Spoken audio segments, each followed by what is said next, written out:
other shows we have for you to enjoy at myclassicradio.net. The Avengers was most certainly not a household name in South Africa prior to the radio series. With no national television service until 1976, the mechanism simply was not present in the country to show television programs to mass audiences. While many other countries reveled in the filmed adventures of John Steed and company, South Africa was not equipped to join in the fun. The series took Britain by storm and made a major impression in the American markets, being that greatest of rarities, a British series given a network transmission slot. However, as a filmed series, rather than a videotaped one, The Avengers was able to gain a modicum of exposure in South Africa through film rentals. Come and listen at myclassicradio.net. Your Coca-Cola bottler presents Claudia, based on the famous play and novels by Rose Franken. Brought to you transcribed Monday through Friday by your friendly neighbor who bottles Coca-Cola. Relax, and while you're listening, refresh yourself. Have a Coke. And now, Claudia. David, where are you? Here. Where is here? Out here behind the barn. What do you want, Claudia? Oh, there you are. What do you want? Nothing. You mean you go bellowing around the countryside as if I were a lost cow? Here, bossy, here, bossy, here, bossy. And when you find me, you don't want anything. You're very bossy, and you're a very nice bossy. Thank you. Anyway, you've got your metaphors mixed, you know. Oh, I have. By the way, what do they call a bull for short? Bully? Oh, darling, I really didn't want anything. I just wanted to know where you were and what you're doing. Well, you've been asking a lot of questions, but to answer the last one, I'm not doing anything. Well, don't overdo it. Say, now, look, you and Mama have to start treating me like a couple of nursemaids with an errant child. Just pretend that I've grown up and know how to take care of myself. I'll pretend, but you don't. Don't what? Don't know how to take care of yourself. I haven't been doing anything else for a couple of weeks. Any day now you're going to get fed up and start doing something foolish, and I intend to be on hand to stop you. What do you do? Something foolish like what, for instance? Oh, something foolish like mending the pasture fence, for instance. That gives me an idea. It's no good of an idea. Now, look, Claudia, I was in an automobile accident, Yes, I but I'm heard. all well. I'm all patched up now. I refuse to be made an invalid. A hammer and a pocket full of staples and renailing the down wire on the fence is not hard work.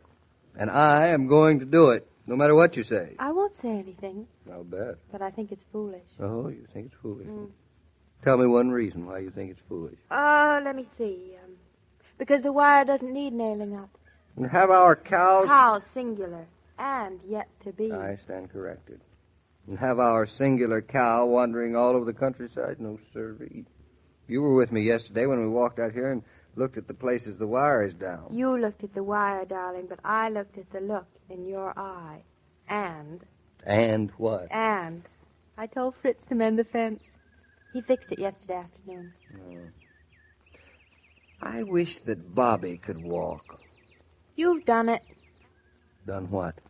Out non sequitured me. That's the word, isn't it?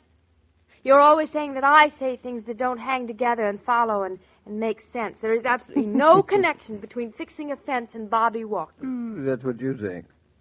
If Bobby could walk, he could get himself into all kinds of wonderful trouble, and you'd have your hands so full worrying about him, you wouldn't have any time for me. That's what you think. I always have to. David, do we have any bears or wild animals? Come again? I'm not following you. I say, do we have any bears or wild animals around here? I'm just asking a simple question. A simple question out of the blue. A simple question out of those elder thickets on the hillside over there. Something moved. Where? I don't see anything. It's bigger than a rabbit or a woodchuck, and it's not as big as a cow. So it must be a bear. No, I don't see anything. I suppose you didn't hear anything? Yes, I heard something, and that hunter is going to hear something from me. David, your nostrils are white. I don't think it's wise. You don't think what's wise? Dr. Barry doesn't want you to overexert. And whoever fired that shot has a gun. And he's done his last shooting on this place. Hey! Hey, you up there on the hill. Come over here. I want to talk to you. These city pot hunters shooting everything that moves. Breaking down fences, starting fires. When will I get him? I'll give him a piece of my mind. There he is, darling. Where? I don't see him. See, just to the right of that thicket? Oh, I guess you won't have to give him a very big piece of your mind. I'll blister him. Why won't I? Because he isn't a very big hunter. Oh. He is a sort of a half-pint Nimrod. Oh, and I know him. My old fishing companion, Jimmy. Hey, Jimmy! Jimmy! Hey, come over here a minute. Don't blister him too hard, David. Just shoo him off the place and tell him he has to hunt someplace else. This land is poster. That's not so easy. You see, Jimmy is a neighbor. Well, neighbor or not, you wanted this to be a place where animals weren't hunted. You don't hunt yourself. You posted the land. Jimmy can read. I guess he didn't think these signs applied to him. Well, he is just a child. When he comes over, you can sort of explain it to him. That he's a child? No, you goop, that he isn't to go hunting. I'm afraid he wouldn't understand. There is very little that little boy doesn't understand. Jimmy is a smart tyke. Well, Look, if you're afraid to tell a little boy to scat and skedoodle off the place, I'm not. I don't like the idea of things being killed on our place, and neither do you. What would you say to him? Well, I'd say, Jimmy, Mr. Norton and I don't want any shooting on this place. Oh. We don't do any shooting, and we don't want anyone else to do any shooting. That is why we put up the no trespassing signs. Trespassing? Now, that's a pretty hard word for a boy to understand. And I'll spell it out for him. It means private property. It means stay out. That's a pretty hard idea for a neighbor to understand. But we own the land. It's ours. We pay taxes so we can... That's what the deed says. To Claudia Norton and David Norton. All that certain piece, parcel, or tract of land to have and to hold in fee simple. In language simple. That's a lot of legal balderdash. That it is. It means we have certain rights, but... Honestly, men make simple things so complicated. It means we either own the land or we don't. Oh, it means that all right. But I'm afraid that there are certain rights of others that the deed doesn't mention. You see, all the people who live about us, they and their families have lived here for generations. Hello, Mr. Norton. Hello, Mrs. Norton. Hello. Hunting, Jimmy? Yeah. Mm-hmm. Do you get anything? Well, almost. That's good. No, it would have been better if I'd hit him. Well, I closed my eyes.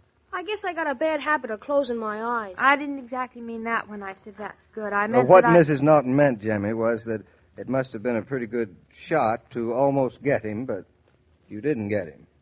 By the way, what was it that you almost got? Woodchuck. Woodchuck. You mean one of those funny little brown things that look like bears and sit up and hold its paws together and wiggles its nose and falls backwards down its hole when you make a noise? That's a fairly accurate description of a woodchuck.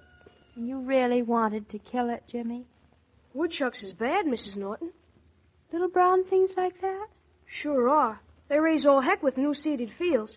And Mr. Warren had a cow last year what stepped in one and broke his leg. I mean her leg. But, Jimmy, Mr. Norton and I haven't any cows. Yet. David, are you with me or against me? Oh, I'm standing on the sidelines. Well, anyway, a cow has to take his chances. Her chances. And we haven't got any new planted fields. Yet. Now, what Mrs. Norton is trying to say, Jimmy, is that she didn't know woodchucks were so dangerous. What I meant to say, that's Jimmy... That's a wonderful rifle. What is it? It's a Stevens. A single-shot Stevens. It's all right. Mm-hmm. Oh, that's great. If it was a repeater, I would have got that woodchuck. Well, a lot of big game has been shot with a single-shot rifle. That's all the pioneers in this country had, you know. Only with a single shot, you have to be good, you know. There's one chance. It's more sporting. David, don't you think that just coming to the point... Claudia, guns are man's business. I'll explain all this to you later. Well, This is a pretty old gun, Mr. Norton. Well, they're the best kind. Who'd want a brand new gun? A gun's like a pipe. It isn't much good until it's been broken in. Gee, you really know about guns, don't you? You're a hunter, too. Well, I've been shooting. What for? What did you shoot, Mr. Norton? A deer. David, how could you have? Mrs. Norton, you're just like my ma. I guess women just really don't understand about hunting, do they, Mr. Norton? How many did you shoot? Just one. I didn't have to shoot any more. Did you have to shoot that one? I thought I did. I guess that's part of the growing up a man has to do.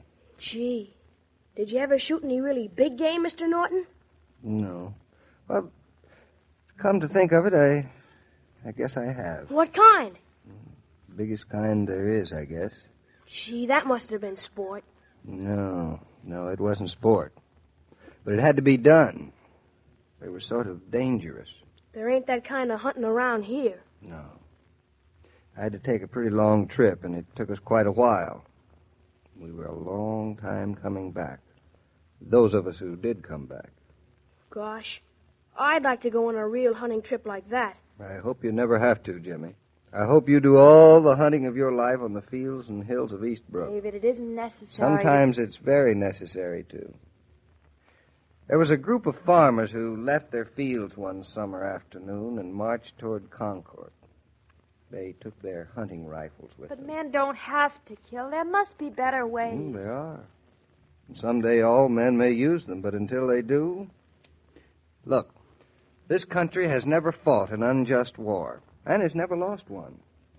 And they were fought not by professional soldiers, but by men who were willing to die that others might be free. Men who had learned as kids, even across these acres of ours, how to handle the only weapons that can oppose the power of evil and oppression in the world. This here gun was my dad's gun when he was growing up. Ma finally said I could use it. She won't let me use his other guns, though. My dad was a fine shot. He was in the army, you know. Yes, I know. He must have been a fine soldier. Your dad must have been a fine man, too, Jimmy, to have left you such a rich memory of love. My dad was the best man there is. He would have taken me hunting with him. He always said when I grew up he would. He would have learned me all about shooting. Closing your eyes when you pull the trigger. That isn't good, is it? It's the worst thing there is. Jimmy, you know, I have an idea that your father would sort of like to think that when you went out hunting, you knew how. Really knew how. How am I going to learn? Jimmy, I have an idea that if you ask David, he might take you out hunting tomorrow morning. Gee, Mrs. Norton, I think you're swell. Gee, Mrs. Norton, I think you're swell, too.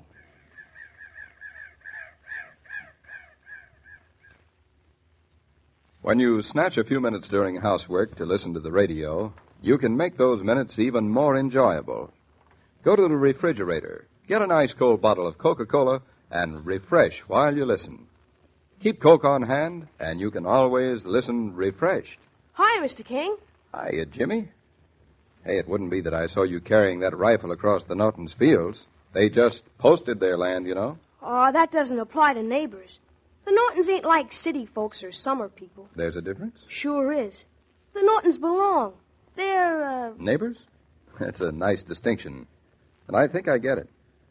By the way, did you get anything? Almost. But I closed my eyes. But Mr. Norton's going to show me how about shooting. Him and I were going hunting tomorrow. You are? Gee, wish I could go along. Maybe I might. But say, what does Claudia think of your hunting? Ah, you know women. At first she didn't seem to like it so much, and then she came around and said all right.